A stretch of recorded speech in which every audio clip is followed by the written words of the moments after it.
Beshi, ang tibay mo rin talaga, no? Saad ni Kayla. Bakit ba? Nakipaghiwalay na ako. Wala naman na akong mahihita sa kanya.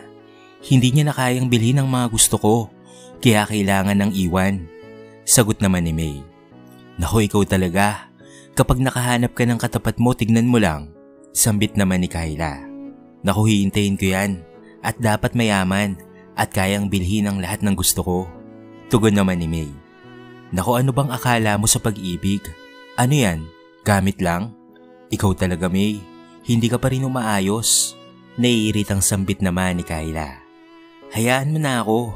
Yun ang gusto ko eh. Humanap ka na lang rin ng sayo, Beshi ah. Natatawang sagot naman ni May. Sige na, mauna na ako sayo. Paalam naman ni Kayla. Okay, ingat ka, Beshi. Sagot naman ni May. Nasanay ng ganoon si May na linggo-linggo ay halos paiba-iba ng boyfriend. Para bang isang material lamang na maaaring palitan ka agad-agad. Sa kabilang banda naman ay si Mateo, isang mayaman at matipunong lalaki. May sariling negosyo at meron ring bahay at lupa. Ngunit hirap itong magkaroon ng nobya. Halos kasi hanggang ligawan at landian lamang. Wala yung officialist naging sila. Pare, ano? Nobya mo na ba si Bianca? Tanong ni Jeff. Naku, hindi nga eh. Nagulat na lang ako ay may sinagot na pala siyang iba. Sagot naman ni Mateo. Naku pare, lagi ka na lang ganyan. Ano ba yan? Ang alat mo sa babae? Natatawang sagot naman ni Jeff. Naku, malas nga eh. Ewan ko rin talaga. Sagot rin naman ni Mateo. May isang car repair shop si Mateo, malapit sa lugar nila May. Kaya isang araw, ay sorry miss, hindi ko sinasadya. Saad ni Mateo. Okay lang, ako rin naman tong hindi nakatingin sa daan. Sambit naman ni May. Sorry talaga miss. By the way, I'm Mateo. Pakilala nito. Hi, I'm May. Nakangiting sagot naman ni May. Pagkatapos nilang magkakilalang dalawa, ay nagiya naman si Mateo na mag-coffee sila, malapit sa lugar kung saan sila nagkabanggaan. So sa'yo pala yung car repair shop sa kanto na malapit sa bahay? Tanong naman ni May. Oo, akin yun. Matagal na rin yun. At goods na goods ang sales niya. Sagot naman ni Mateo. Well, that's good. Businessman ka pala? Tanong naman ni May. Oo. After kong graduate from college, I started my business with my finance galing kila mami. Sagot naman ni Mateo. Wow, ang yaman mo pala. Natatawang sabi naman ni May. Hindi naman, sakto lang. Saka sinisipagan ko rin talaga para kumita sa sarili kong pagod. Sagot naman ni Mateo. Dumating naman ang bill ng kanilang kape at blueberry cheesecake. Ma'am sir, here's your bill. Iniabot ito ng waiter. Ako nang bahala. Pabibong sagot naman ni May. Hindi ako na. Ako naman ang nag-aya sa'yo eh. And ako yung lalaki. Kaya't ako na. Nakangiting sagot naman ni Mateo. Bagay na nagpakilig naman kay May. At naisip na kung sino ang next target niya. Mahaba ang buhok ni May, maputi at may matangos na ilong. Hindi rin katangkaran na lalong mas nagpa-cute sa kanya. Moreno naman si Mateo, matangos ang ilong at ito ay matangkad. May singkit rin itong mga mata. O paano ba yan? Mauna na ako ha. Paalam naman ni May. Okay sige, see you next time. Oo naman. Ang lapit lang naman ng shop mo sa bahay namin eh. Sagot naman itong si May. Masayang masaya noon si May, kaya dali-dali ring umuwi sa bahay para naman maikwento agad sa kanyang kaibigan ang nangyari. Habang si Mateo naman ay masayang bumalik sa kanyang shop dahil magtatanghali pa lamang noon. Pagdating sa bahay ni May ay kaagad niyang hinanap ang kanyang kaibigang si Kayla. Nasaan na ba ang babaeng yun? May chika pa naman ako sa kanya. Saad nito habang hinahanap ito. Naglakad-lakad pa siya papunta sa kapitbahay at nakita niya nga roon si Kayla. Kayla! Sigaw nito. O May, bakit ba sigaw ka ng sigaw dyan? Anong meron? Tanong naman ni Kayla. Halika dalian mo, sa bahay tayo. Utos naman ni May. Teka Beshi, sagot naman ni Kayla. Habang naglalakad papunta sa bahay nila May, ay kaagad naman niyang sinimula ng kwento niya. Beshi, hindi ka maniniwala sa sasabihin ko sa'yo. Kanina ay naglalakad kasi ako sa kanto. Nagsa-cellphone ako, kaya hindi ko napansin na may lalaki palang nakatayo.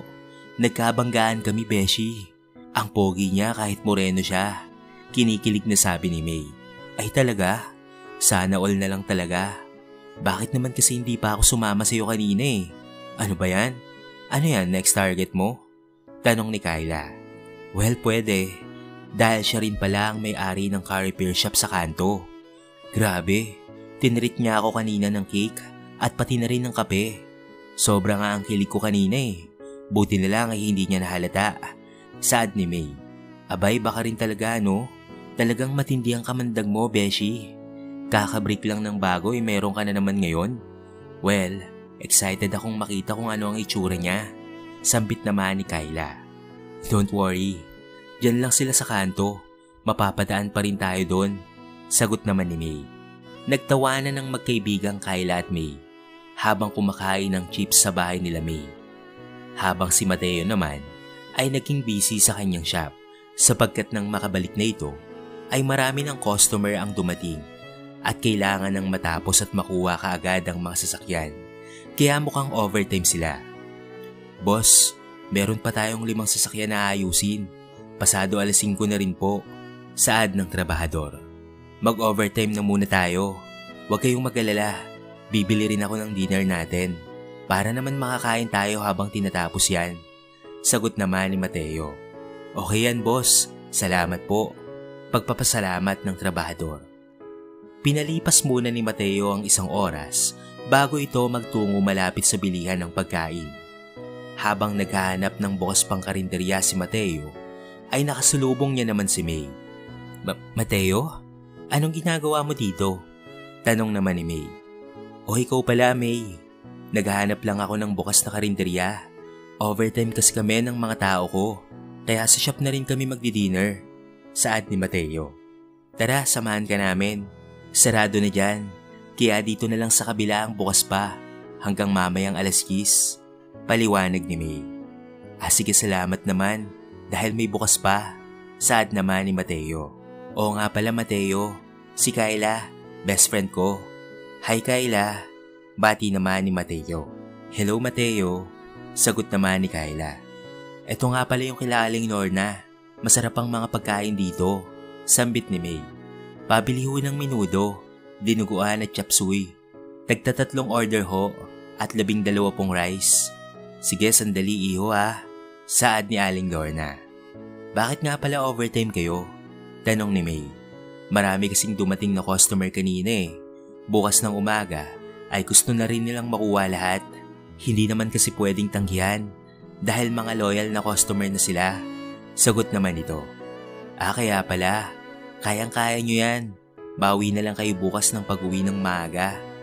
Okay lang rin naman kasi sa kanila. Dagdag sahod kasi yun. At okay lang rin naman sa akin. Dahil mag-isa lang naman ako sa bahay ngayon. Aba minsan pala iayayain ka namin mag-relax. Alam mo na, inom-inom ng konti. Natatawang sambit pa ni May. Talaga? Okay yun.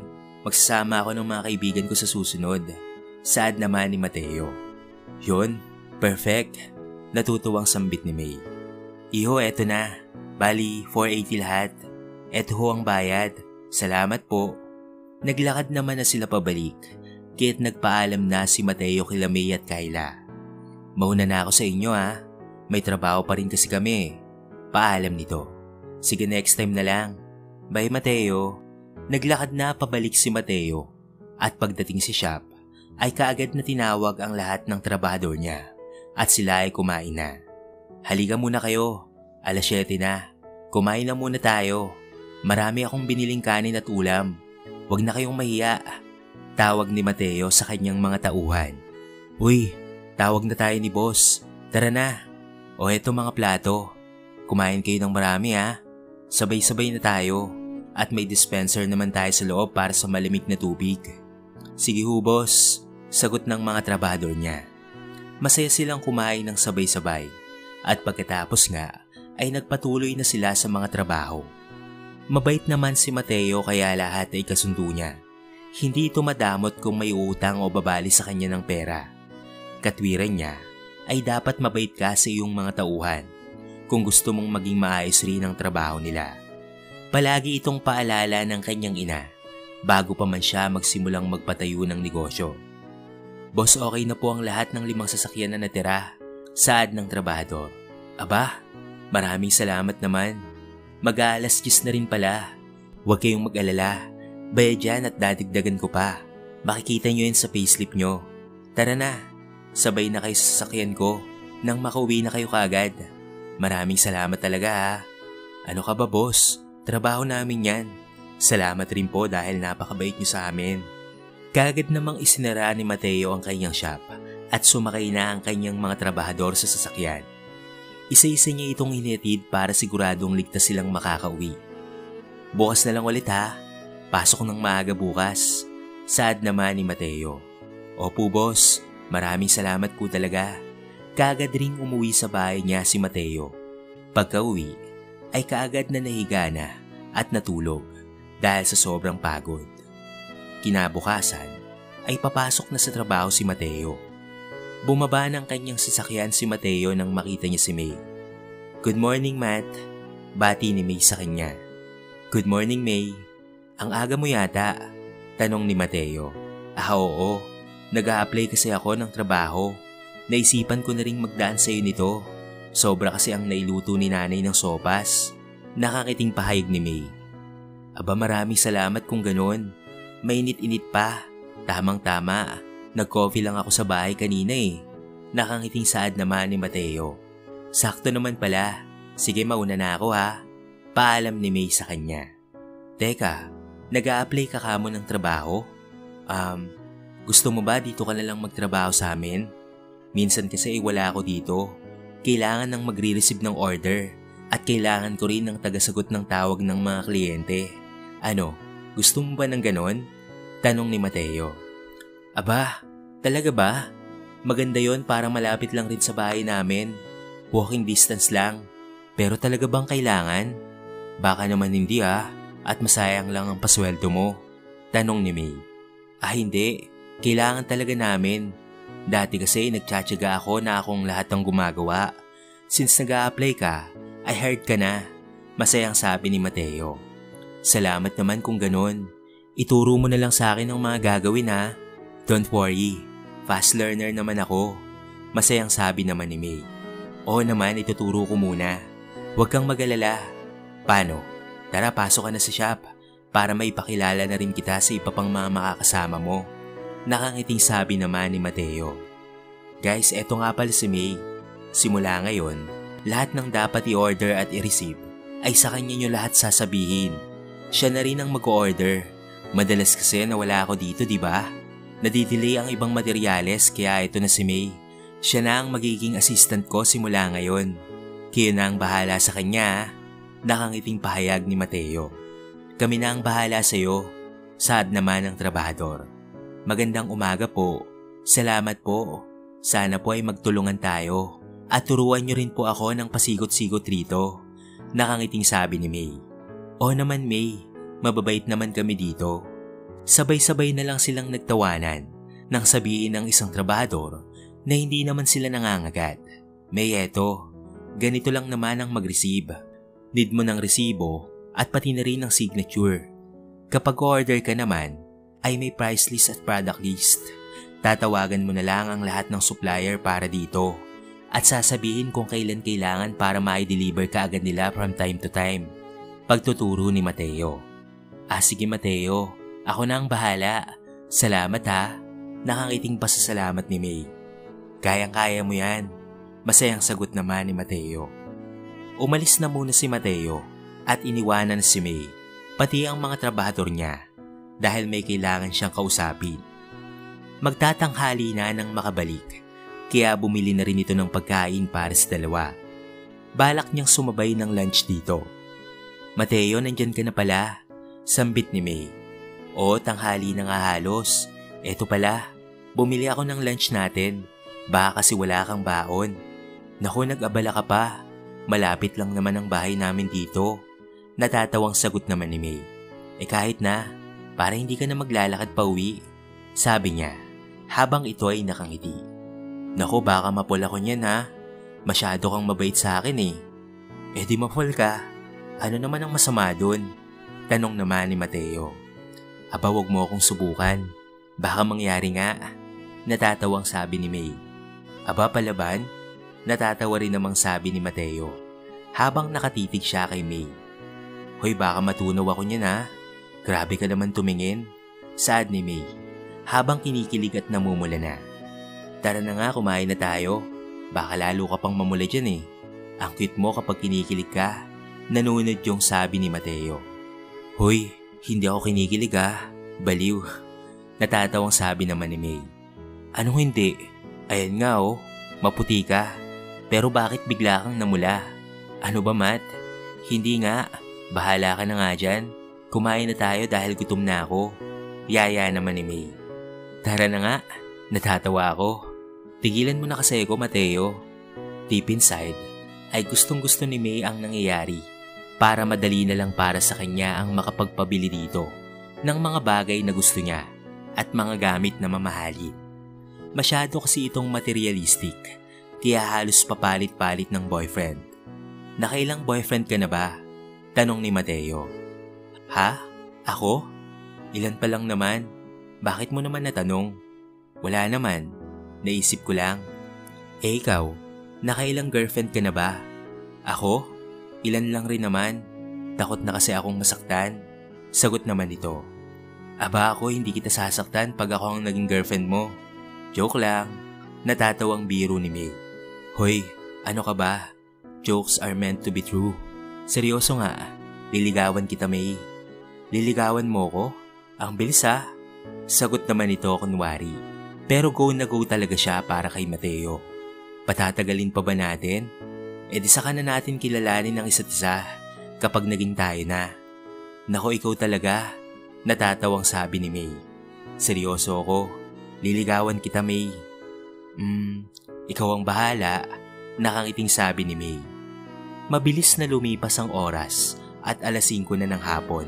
Kaya nag-uwian na silang lahat. Boss, mauna na po kami ha. May, dito na kami. Paalam ng mga trabahador. Sige, bukas ay agahan ang pasok ha. O paano? Tara na. Hatid na kita sa inyo. Maglakad-lakad na lang tayo para naman makapagkwentuhan pa tayo. Aya ni Mateo. Sige, tara na. Masaya nilang pinagkwentuhan ang mga kalokohang pinagagagawa nila nung sila ay nag-aaral pa lamang.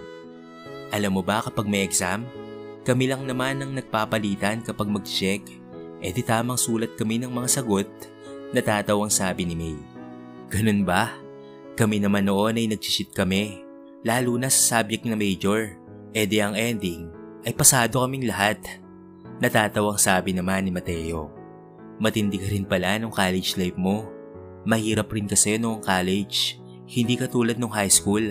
Paliwanag ni Mateo. Kung sa bagay, o paano dito na lang. Papasok pa kasi yung sa bahay namin eh. Saka maputik. Bukas na lang ulit ha. Sige, kunin ko na muna yung number mo. Akin na ang phone mo. I-save ko na to, ganda. Naku, bolero ka talaga. Naghiwalay na nga ng landas ang dalawa. Pagka-uwi ni Mateo, kagad niyang itinext si May. Hi ganda, bati ni Mateo kay May. Hi Pogi, reply naman ni May. Sabay tayo mag-breakfast bukas ha. Agahan mo na lang ang pasok. Pag-iimbita ni Mateo. Sige, magdadala na lang ako ng naluto ni nanay. Masayang sabi naman ni May. Sige, ang sarap nga ng sopas eh. Ang sarap magluto ni nanay. Hoy, nakikinanay ka na dyan ha. Masungit na sabi ni May. Ganda, huwag masyadong masungit. Baka lalo kang maging cute niyan. Habang nagbabasa naman ng text si May, ay kilig na kilig ito. Naku, ewan ko sa'yo. Matulog ka na nga at bukas na lang ulit. Pwede ba ako mag-call? Tanong ni Mateo. Sagot naman ni May. Hello ganda, nag-dinner ka na ba? Tanong ni Mateo. Yes, Pogi. Kakatapos lang. Ikaw ba? Sagot naman ni May. Hindi pa nga eh. Baka sa labas na lang ako mamaya o kaya magpapadeliver na lang. Sad naman ni Mateo. Sa susunod ay pagluluto kita. Talaga? Dito sa house ko? Pwede rin. Sabi mo yan ha. Bukas kaya? Tanong naman ni Mateo. Sige. Ano bang gusto mong iluto ko? Tanong rin naman ni May. Namimiss ko na ang kaldereta, ganda. Ganun ba? Sige Pogi, ipagluluto kita. Bumili na lang tayo after ng trabaho sa palengke ng ingredients. Masayang sabi ni May. Sure ganda, gusto ko yan. Pinipilit ko ng pumikit pero mukha mo pa rin yung nakikita ko. Naku, dumali ka na naman ng banat mo ha. Talaga naman, mukhang masarap ang tulog ko ngayon. Masayang sabi ng binata habang ito ay pangiti-ngiti pa. O siya, bukas na lang ulit. Pamamaalam ni May. Good night ganda. Good night rin Pogi. Masayang masaya si Mateo ng gabing iyon. Ang hindi niya alam ay maling babae na naman ang kanyang mamahalin, katulad ng ibang nagdaan. Kinabukasan nga ay maagang pumasok sila May at Mateo, kaya maaga ring nagbukas ang shop. Good morning ganda, bati ni Mateo. Good morning rin sa'yo Pogi, bati rin naman ni May. Ano yung breakfast natin? Tanong ni Mateo. Kanin to sa ginisang gulay na may pritong tilapia. Wow, ang sarap naman yan. Tara, kain na tayo. Yaya naman ni May. Kumain na nga sila ng almusal habang isa-isa namang nagdadatingan ang mga trabahador ni Mateo. Good morning, tara kain na tayo. Yaya niya sa kanyang mga trabahador. Boss, tapos na po kaming kumain sa bahay. Sagot naman ng mga ito. Matapos kumain, ay nagsimula na sila sa kanilang trabaho habang si Mateo ay tumutulong sa tao nito. Si May naman ay naglilista ng mga materyales na kailangan nilang orderin. Ganda, okay ka lang ba dyan? Tanong ni Mateo. Oo Pogi, goods na goods ako dito. Sad naman ni May. Mabilis na lumipas ang oras at hapon na naman, kaya nag-uwian na sila. Nagpaalam na ang mga trabahador kay Mateo, kaya sila na lamang dalawa ang naiwan. So paano?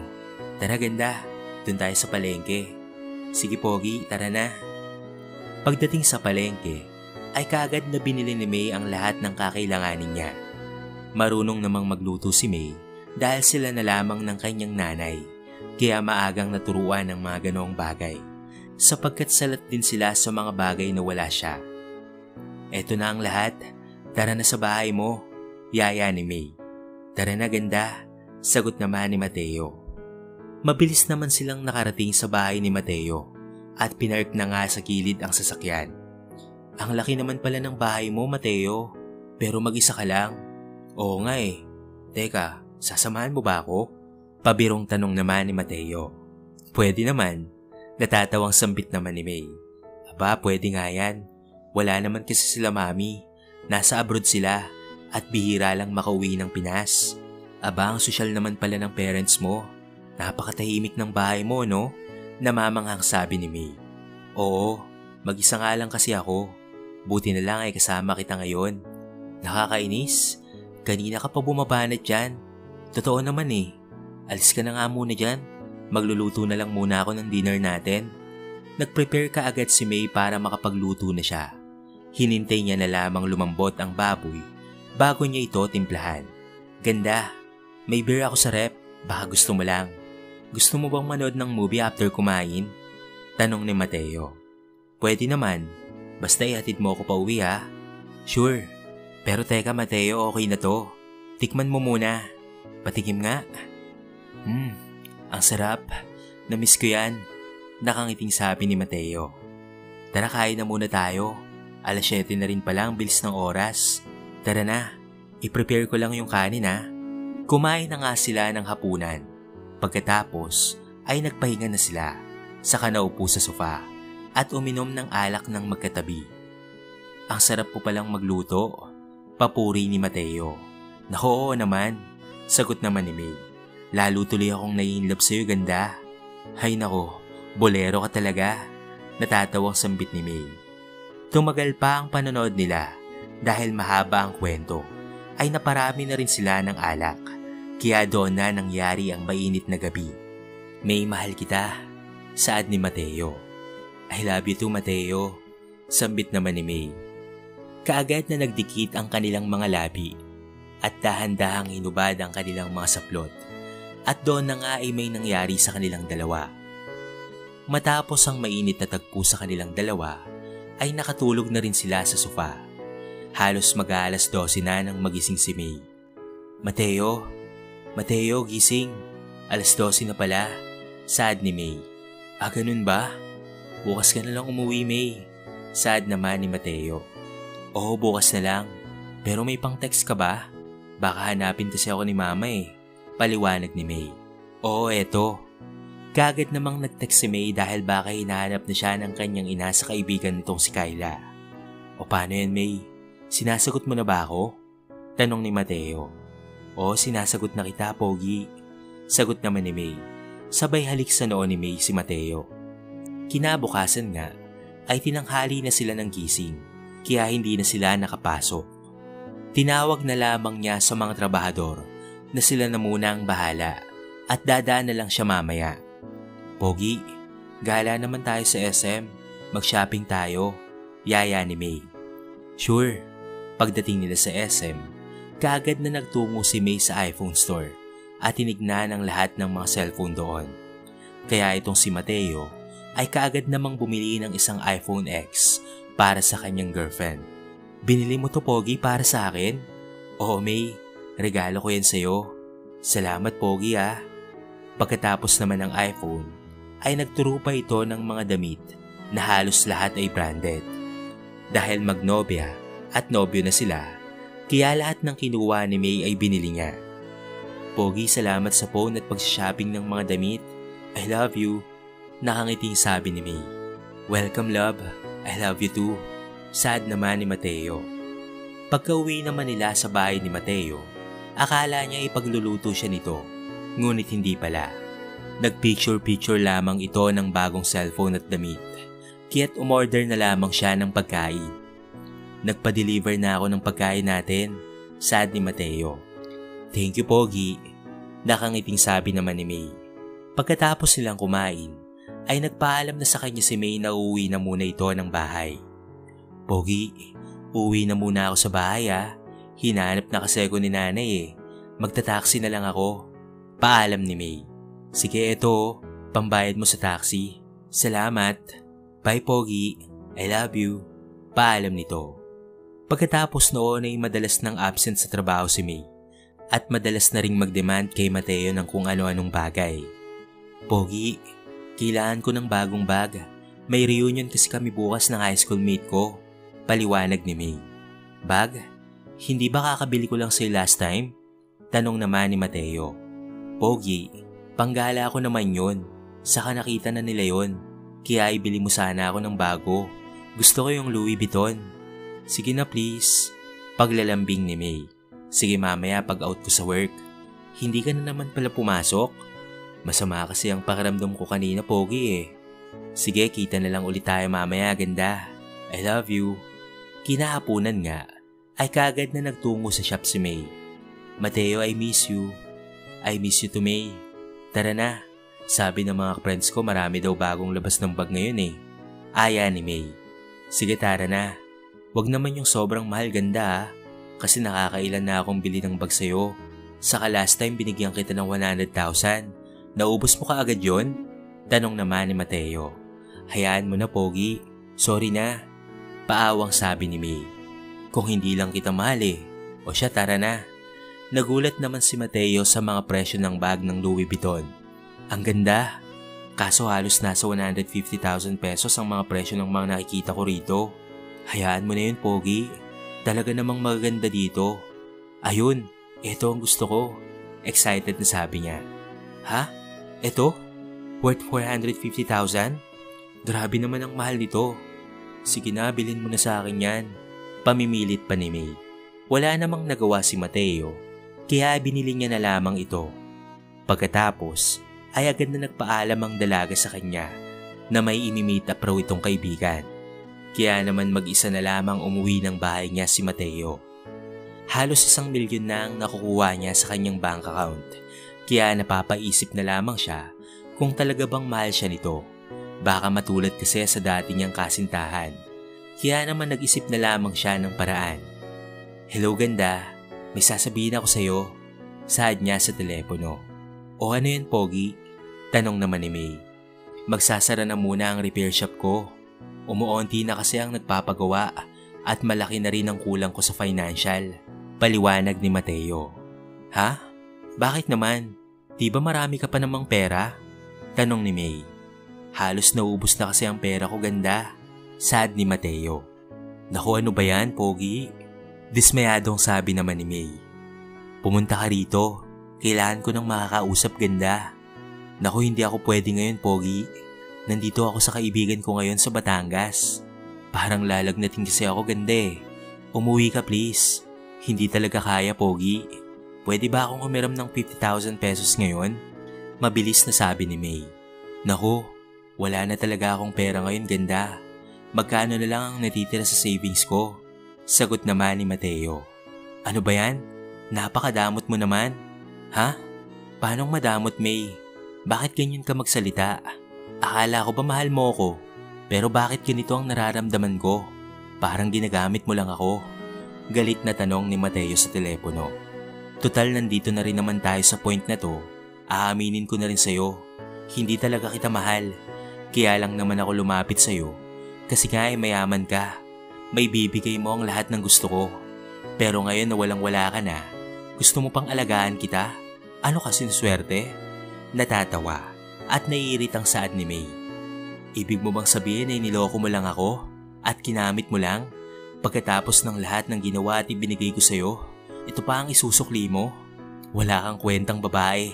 Maghiwalay na tayo. Sigaw ni Mateo. Talagang hiwalay na kita. Wala ka na rin namang kwenta ngayon eh.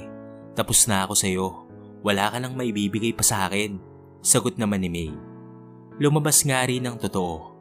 Dahil sa pagpapanggap ni Mateo na wala na siyang pera, ay nalaman na din niya mismo kay May na hindi talaga siya totoong mahal nito. Kaya galit na galit talaga si Mateo sa kanya at pati na rin sa kanyang sarili. Ano ka ba naman, Mateo? Hindi ka na nagtanda. Nagpagamit ka na naman. Sad niya sa kanyang sarili. Kinabukasan naman ay maagang binuksan ni Mateo ang kanyang shop. Kahit masama pa rin ang kanyang loob at broken-hearted siya, ay pumasok pa rin siya sa trabaho dahil kinabukasan rin ang opening ng isa niya pang shop. Congrats po sa bago mong shop, bati ng kanyang trabahador. Dahil yun sa inyo, salamat sa inyong lahat, sagot nito. Bigla namang napadaan si May. Akala ko ba magsasara ka na? Saka, sa'yo pala yung bagong bukas sa kabila. Gulat at hindi makapaniwalang tanong ni May. Oo, akin yun. Simula ngayon ay hindi mo na ako maloloko at mauuto pa. Manggagamit ka, sigaw ni Mateo. Kaagad namang umalis si May dahil nagtinginan na ang mga trabahador sa kanya. Hindi nagtagal ay nabalitaan na lamang ni Mateo na buntis na pala itong si May at iniwan ang nakabuntis sa kanya. Hindi naman nakaramdam ng kahit kaunting awa si Mateo dahil para sa kanya ay deserve lamang iyon ng babae sa mga panloloko nitong ginawa sa kanya. Marami tayong aral na mapupulot sa kwentong ito. Isa na nga dyan ay ang pahalagahan ng mga taong nariyan sa iyo. Meron man sila o wala, hindi pera ang sukatan ng pagmamahal dahil ang tunay na pagmamahal ay walang hinihintay o hinihinging kapalit.